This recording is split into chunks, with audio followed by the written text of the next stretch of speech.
Hi, இன்றைக்கி நம்ம கிச்சனில் புளிச்சக்கீரை தொக்கு பார்க்க போகிறோம். அடுப்பில் பாத்திரம் வச்சு நம்ம க்ளீன் பண்ணி எடுத்து வச்சுருக்கிற புளிச்சக்கீரை, காரத்துக்கு தகுந்த அளவுக்கு மிளகா, உப்பு இதெல்லாம் போட்டு தேவையான அளவு தண்ணி விட்டு வேக விடணும். இது நல்லா கொதித்து வெந்து வரணும். பாருங்கள், நல்லா கீரை நல்லா வெந்து வந்துருச்சு. இதை அடுப்பு ஆஃப் பண்ணிவிட்டு தண்ணியை வடிகட்டிட்டு ஆற வச்சு ஒரு மிக்ஸி ஜாரில் சேர்த்துக்கலாம். இது நல்லா நைஸாக அரைக்கணும். நம்ம நைஸாக அரைச்சி எடுத்துகிட்டு வந்துட்டு நம்ம அடுப்பில் ஒரு பாத்திரம் வச்சு நல்லெண்ணெய் சேர்த்துக்கலாம். நல்லெண்ணெய் சேர்த்திங்கன்னா அதுக்கு ரொம்ப நல்லாயிருக்கும். நல்லெண்ணெய் கொஞ்சம் நிறையவே விட்டுக்கலாம்.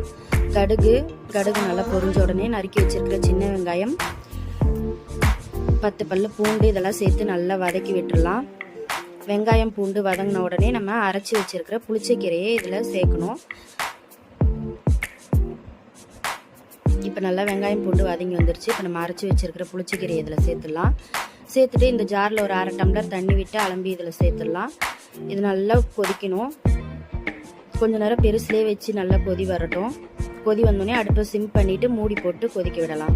இப்போ நல்லா கொதி வந்துருச்சு. அடுப்பை சிம் பண்ணிவிட்டு மூடி போட்டு கொதிக்க விடலாம். நீங்கள் இந்த மாதிரி ஒரு தடவை ட்ரை பண்ணி பாருங்கள். கண்டிப்பாக உங்களுக்கு ரொம்பவே பிடிக்கும்.